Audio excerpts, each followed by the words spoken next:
Tahukah sahabat, ternyata ada seorang nabi yang dibunuh 70 kali tapi tetap hidup.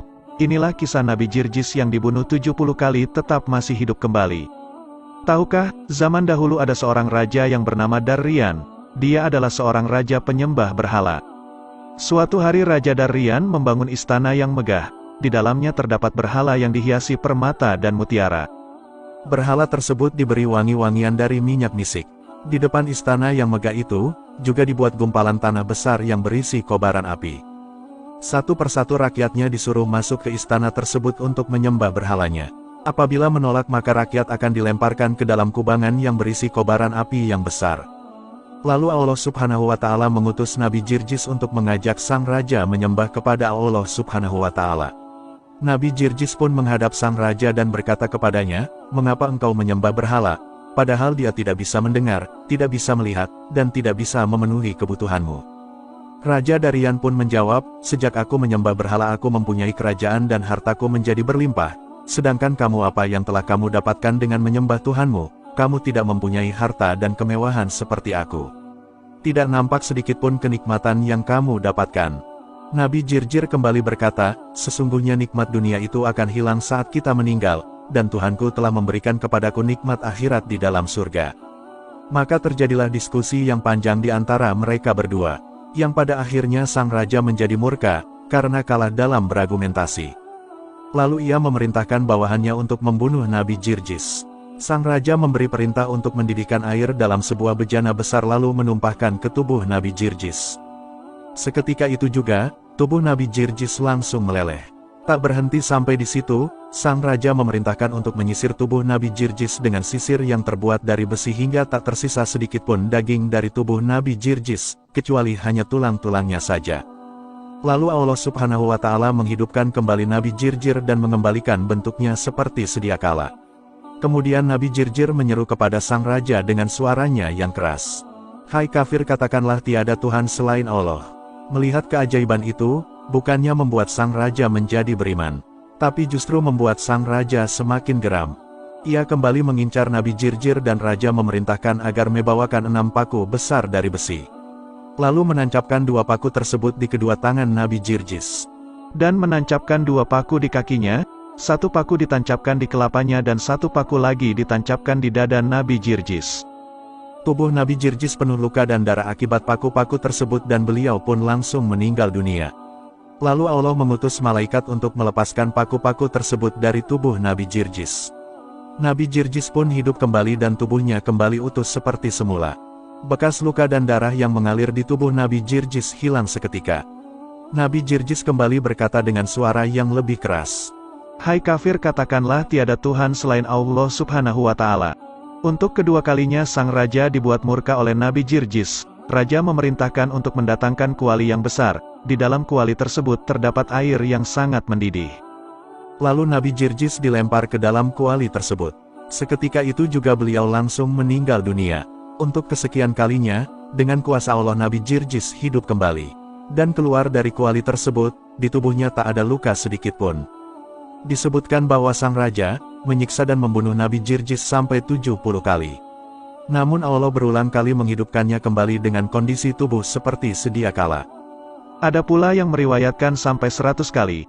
Sang raja akhirnya menghentikan perbuatannya, lalu berkata kepada Nabi Jirjis, "Saya ada permintaan kepadamu, apa benar engkau menuruti permintaanku maka aku pun akan menuruti semua perintahmu."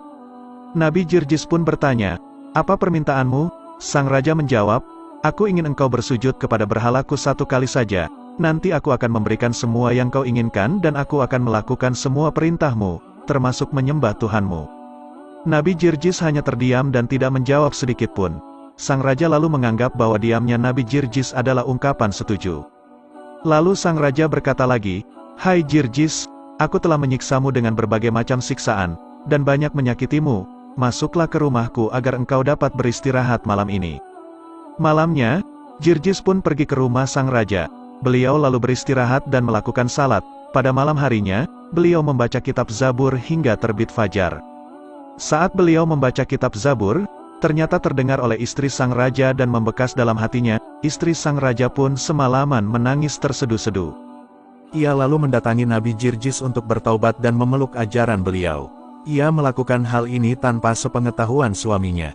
Pada pagi harinya, Nabi Jirjis keluar dari rumah sang raja. Sang raja mengajak beliau ke tempat berhala. Nabi Jirjis hanya diam dan tidak menjawabnya. Sang raja menjadi jengkel, lalu memasukkan beliau ke rumah seorang perempuan tua. Di dalam rumah perempuan tua itu ada seorang anak yang buta, tuli, dan bisu. Di rumah itu, beliau tidak diberi makanan dan tidak ada seorang pun yang boleh memberinya makanan. Saat beliau mulai merasakan kelaparan, beliau melihat ada sebatang kayu di dalam rumah itu. Lalu Nabi Jirjis berdoa kepada Allah Subhanahu wa Ta'ala. Lalu batang kayu itu tumbuh daun dan berbuah dengan buah yang bermacam-macam. Ketika perempuan tua itu melihat kejadian tersebut, ia pun mengimani ajaran Nabi Jirjis dan meminta agar mendoakan anaknya menjadi normal. Beliau pun lalu berdoa kepada Allah, maka Allah menyembuhkan anak tersebut. Nabi Jirjis lalu memanggil anak itu, "Wahai anak laki-laki." Anak tersebut menjawab, "Labaik ya Rasulullah. Pergilah kamu ke tempat berhala, dan katakan kepada berhala-berhala itu bahwasanya Jirjis memanggilnya." Perintah Nabi Jirjis kepada anak laki-laki tersebut. Anak itu pun pergi dan masuk ke tempat berhala-berhala yang jumlahnya ada 70. Lalu anak itu menyampaikan kepada berhala apa yang diperintahkan oleh Nabi Jirjis. Dengan kuasa Allah Subhanahu wa Ta'ala, berhala-berhala tersebut berjalan menuju kepada Nabi Jirjis. Berhala-berhala tersebut berjalan menggunakan kepalanya dengan posisi terbalik. Saat itu istri sang raja melihat berhala-berhala itu berjalan, lalu mengikuti kemana arah tujuan berhala-berhala tersebut. Sesampainya di hadapan Nabi Jirjis, beliau melihat istri raja di belakang berhala-berhala tersebut. Kemudian Nabi Jirjis menunjuk bumi dan menghentakkan kakinya. Seketika itu juga bumi terbelah, berhala-berhala yang ada di hadapannya hancur berantakan. Ketika istri raja melihat mukjizat Nabi Jirjis, maka ia pun pergi ke istana, dan berseru kepada rakyatnya, "Wahai penduduk negeri, kasihanilah diri kalian, ikutilah ajaran Nabi Jirjis." Sang raja sontak kaget mendengarnya, lalu raja berkata kepada istrinya, "Sesungguhnya aku sudah melihat banyak mukjizat, tapi aku tidak mau mempercayainya. Engkau baru melihat satu saja sudah langsung mempercayainya." Sang istri menjawab, "Itu karena kamu adalah orang yang celaka, sedangkan aku adalah orang yang beruntung." Kemudian sang raja pun memerintahkan bawahannya untuk membunuh istrinya. Di saat yang lain, Nabi Jirjis bermunajat kepada Allah, "Ya Tuhanku, saya telah merasakan gangguan orang-orang kafir selama 70 tahun lamanya dan sudah tidak tersisa lagi kemampuanku setelah hari ini, maka berikanlah kepadaku rizki mati syahid dan azablah mereka." Tidak lama kemudian datanglah beberapa utusan istana kepada Nabi Jirjis, lalu mereka melepaskan pedangnya ke tubuh Nabi Jirjis. Nabi Jirjis pun meninggal dalam keadaan syahid. Setelah Nabi Jirjis terbunuh, terlihat api besar yang berkobar-kobar turun dari langit. Api tersebut lalu membakar istana sang raja hingga tak tersisa sedikit pun. Raja pun dan para pengikutnya mati dalam keadaan mengenaskan. Nabi Jirjis ini oleh sebagian ulama digambarkan sebagai nabi yang memiliki mukjizat dari Allah SWT. Dia dibunuh sebanyak 70 kali dan selalu hidup kembali. Hanya saja, kisah tentang Nabi Jirjis, perihal kapan masa kenabiannya, lokasi dia diutus, banyak versi. Beberapa sumber mengambil kisah Jirjis diilhami oleh karakter Saint George, yang dikenal di kalangan orang Kristen sebagai sosok ilahi dan legendaris. Lalu ada pula yang menyebut Jirjis tinggal di Mosul, Irak. Hal ini diketahui dari sebuah bangunan masjid bersejarah dan kuil yang dibangun pada abad ke-14 di Mosul. Bangunan itu sengaja didirikan untuk menghormati Nabi Jirjil.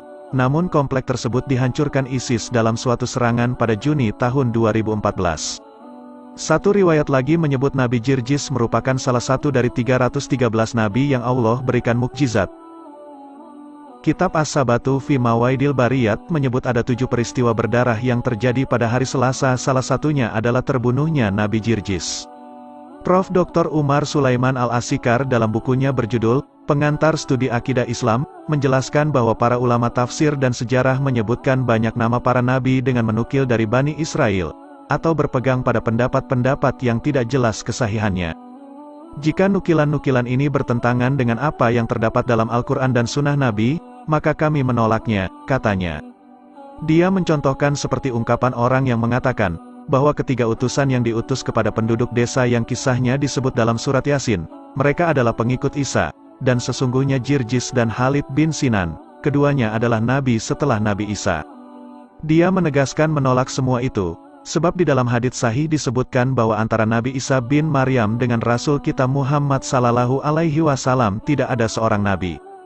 Hal ini mengacu pada hadits sahih yang diriwayatkan Al-Bukhari 3442 dan Muslim 2365 berbunyi, antara aku dengan dia Isa, tidak ada seorang nabi. Menurut Syekh Umar Sulaiman Al-Asikar, para rasul yang disebutkan dalam surat Yasin bisa jadi seorang rasul yang diutus sebelum Isa. Ini adalah pendapat yang rajih, atau mereka sebagaimana dikatakan sebagian mufasir diutus oleh Isa. Pendapat ini sangat jauh kebenarannya, sebab Allah menginformasikan bahwa Dialah sendiri yang mengutus mereka. Kata rasul ketika dimutlakan maka mengaruh pada definisi yang sudah diketahui bersama, katanya. Sedangkan riwayat-riwayat yang berasal dari Bani Israel, Israiliyat, mengenai nama-nama sebagian para nabi yang tidak ada dalilnya dalam Al-Quran dan Sunnah, katanya, maka sikap kita adalah tidak mendustakan dan tidak pula membenarkan, sebab informasi itu mengandung kebenaran dan kedustaan. Demikian Syekh Umar Sulaiman Al-Asikar. Sahabatku semua, itulah sekilas kisah tentang Nabi Jirjis, yaitu seorang nabi yang mempunyai mukjizat luar biasa yang Allah berikan kepadanya, yaitu bisa hidup setelah 70 kali disiksa oleh raja yang kejam dan juga benci kepadanya. Semoga saja sekilas kisah ini dapat memberi manfaat bagi kita semua dan juga dapat menjadi ilmu pengetahuan yang baru.